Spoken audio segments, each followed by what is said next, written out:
बिस्मिल्लाहिर्रहमानिर्रहीम। मेरे साथ ज़िला वज़ीराबाद अल्लाह वाला चौक में हल्का कोंजा पीपी वज़ीराबाद पाकिस्तान तहरीके इंसाफ के उम्मीदवार चौधरी मुस्तंसर महमूद साहिब साहब मौजूद हैं। चौधरी साहब अस्सलाम वालेकुम। वालेकुम अस्सलाम। चौधरी साहब, वज़ीराबाद से जो लॉन्ग मार्च शुरू हो रहा है जुमेरात को, इसके हवाले से आप क्या कहेंगे?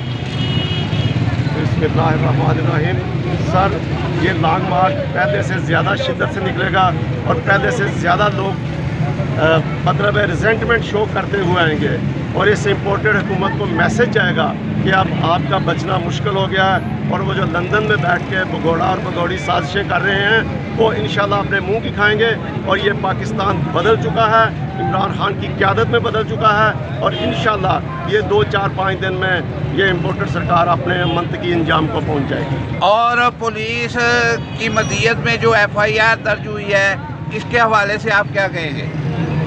ये पाकिस्तान की तारीख का पहला वाक़या है कि जो मुद्दई है वो जिनको नामजद कर रहा है वो उन पे FIR नहीं हो रही। इससे एक तो साफ बात ज़ाहिर है ना कि इसके पीछे कौन है। मैं इससे ज़्यादा क्या कहूँ कि हमारी हुकूमत होते हुए हम अपनी मर्ज़ी के बंदों को, मर्ज़ी से मुराद जिन लोगों के हमें शक है कि उन्होंने किया उस पर FIR नहीं करा सके। ये पाकिस्तान की इससे बड़ी बदकिस्मती क्या हो सकती है।